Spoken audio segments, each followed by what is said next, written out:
මොරටුමුල්ල police බල ප්‍රදේශයට අයත් ජනතා ජය මාවතේ දෙමහල් නිවසක ඉහළ මාලයේ ගින්නක් හටගෙන තිබෙනවා.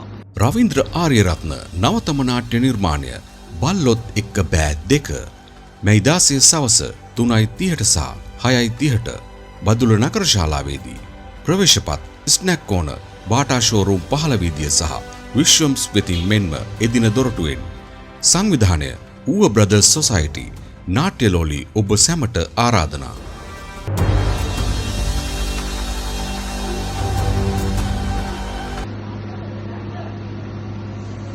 ඉහළ මහලේ වාහන අමතර කොටස් සහ ටයර් තොගයක් ගබඩා කර තිබූ ස්ථානයකයි මෙම ගින්න හටගෙන ඇත්තේ.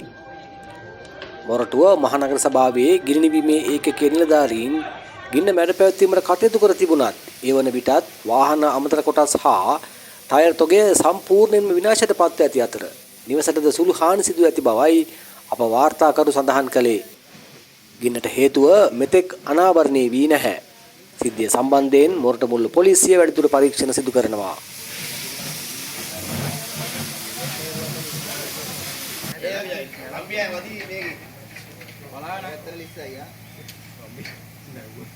ඔබ තවමත් බදුලුපුර නිවුස් YouTube නාලිකාව සබ්ස්ක්‍රයිබ් කර නැතිනම් සබ්ස්ක්‍රයිබ් කර බදුල්ලේ නවතම තොරතුරු දැන ගැනීමට එක්වන්න.